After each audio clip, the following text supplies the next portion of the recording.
Monsieur.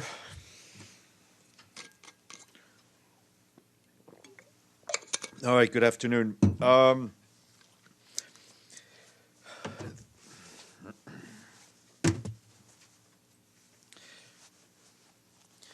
This Sunday, Javier Pérez de Cuéllar, the fifth Secretary-General of the United Nations, will celebrate his 100th birthday.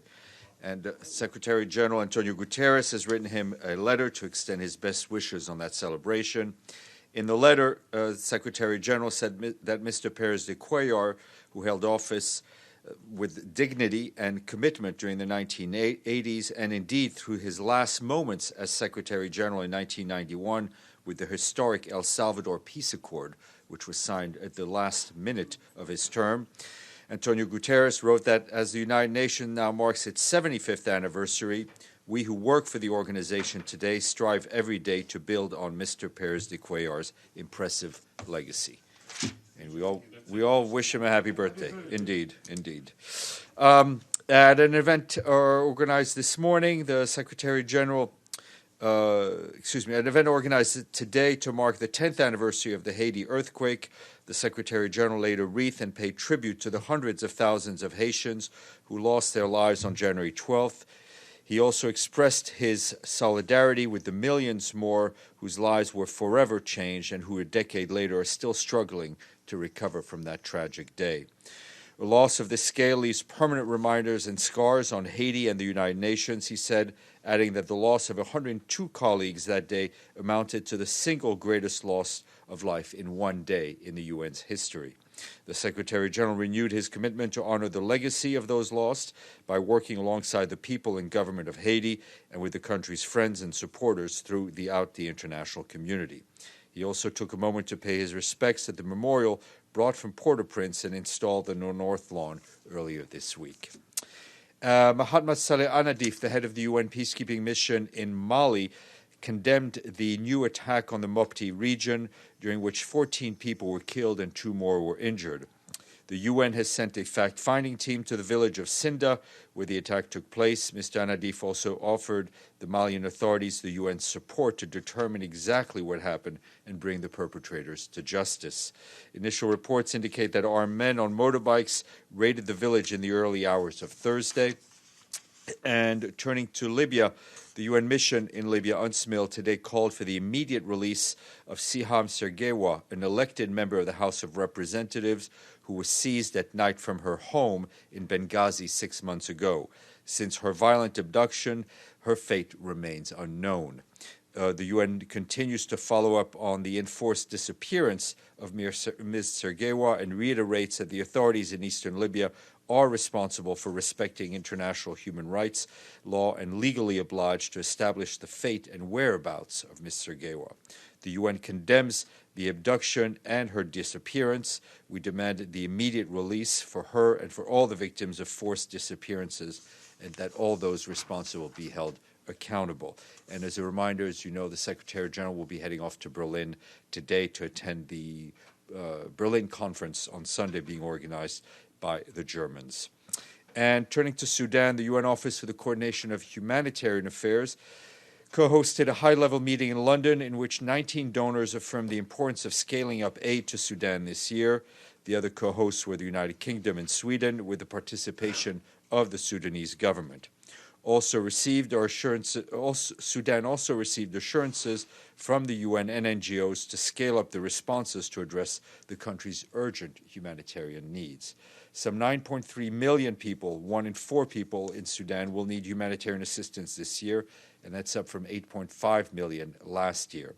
The UN's Coordinated Humanitarian Response Plan 2020 for Sudan calls for $1.4 billion to assist 6.1 million people, complementing the transitional government's own response.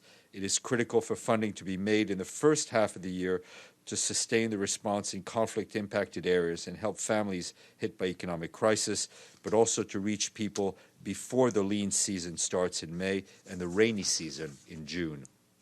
From Geneva, our colleagues at the World Health Organization today warned that the fall in private sector investment and the lack of innovation in developing new antibiotics are undermining efforts to combat drug-resistant infections. There are currently 60 products in development, but they will bring little benefit compared to existing treatments, and very few of these new products will target the most resistant bacteria. There are others in the early stages of testing, but it would be for years before they reach patients.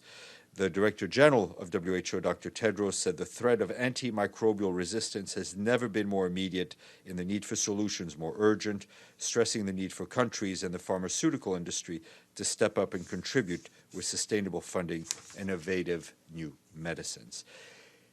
And today we say thank you to our friends in Dublin and welcome the Republic of Ireland to the honor roll with its full payment to the 2020 budgets. It means we have now reached the wonderful number of 11. And this is where I stop. Yes, sir. Thank you, Stéphane. The Secretary General, the Under Secretary General for Political Affairs, Di Carlo, and the SG envoy Salama are heading to Berlin to attend the conference on Libya.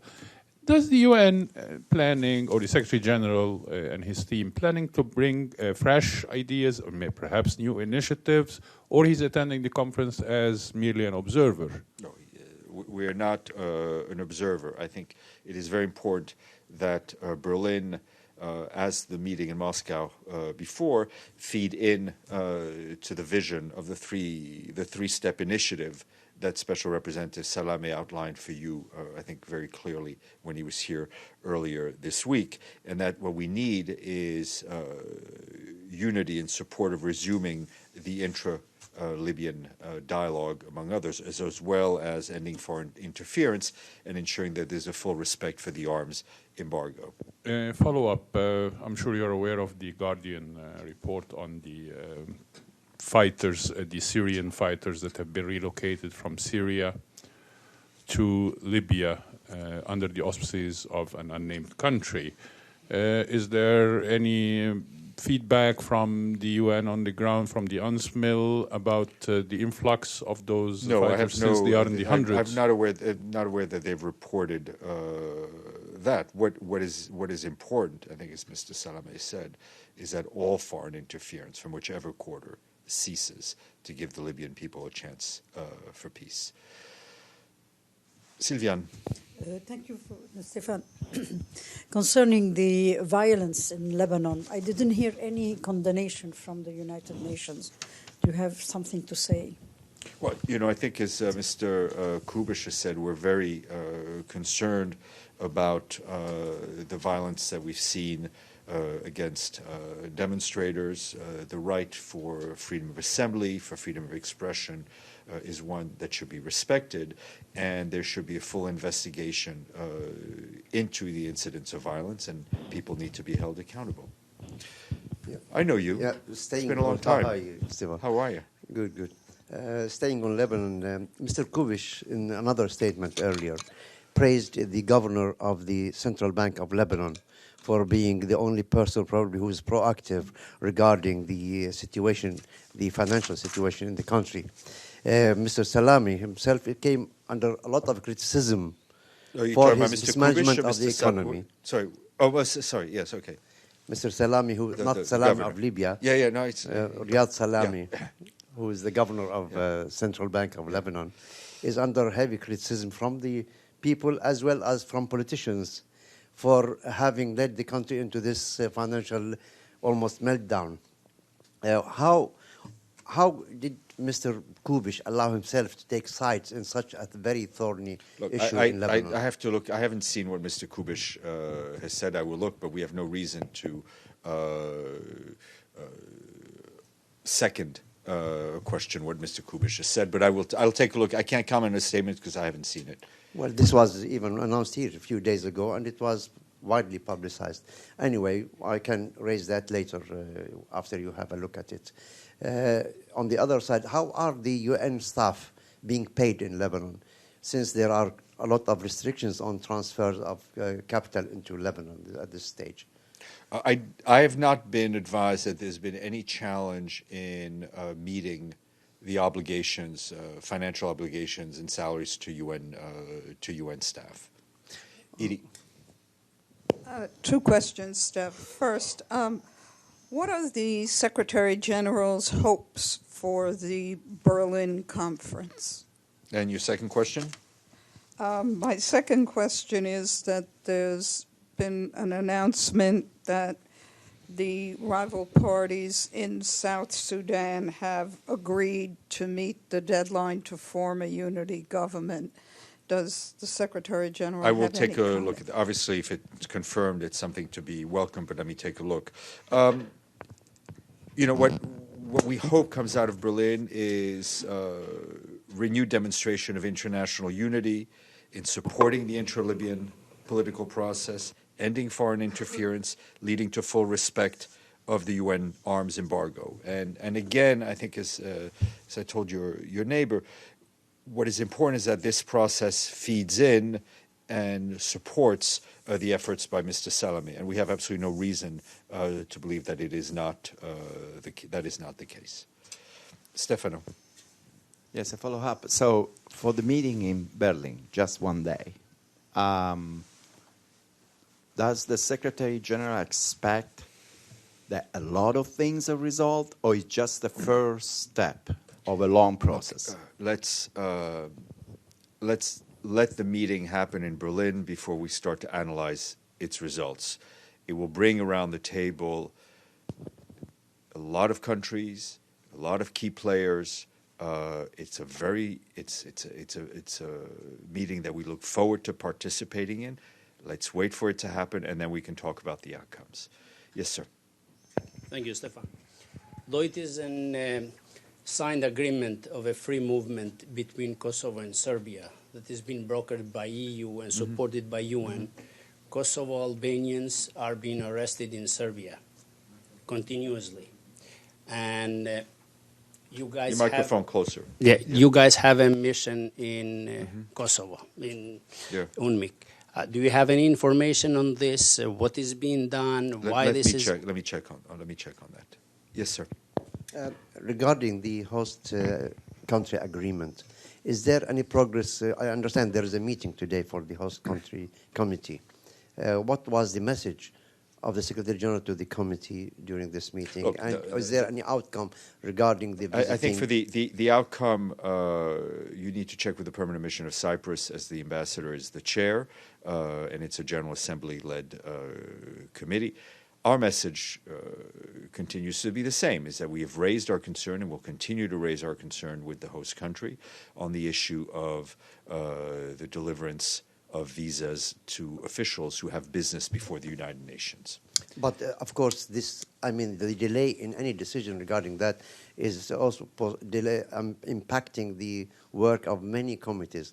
Can Mr. Zarif, for example, come in the near future? Do you believe that? I think, listen, the process is when you come to attend a meeting at the United Nations, whether it's in Geneva, in New York, or Nairobi, you apply for a visa with the host country. So I cannot answer for the host country. What I am aware of are the obligations under the various treaties, and we are pushing the case for the host country to make sure that all those commitments are respected. Yes, ma'am. Thank you. Stéphane, last week Farhan has announced that January 20th we will have a press conference with Secretary-General. Is it still on? No, I announced when we announced the trip to Berlin, I said because of the travel, it is being postponed to, I believe, the 28th of January. Just the travel got in the way. Okay, thank you. Friday today? Friday. Yeah. Yeah, I guess not until the last question. Yes, it's not Friday till the last question. Regarding UNAMI and in Iraq, the United States has declared that they will not respond positively to the request of the Iraqi parliament to leave the country.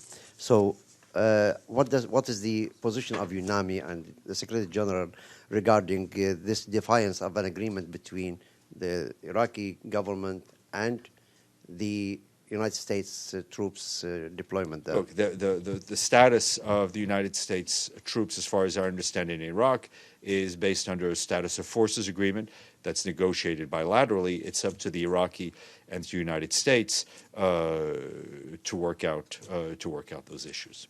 Thank you.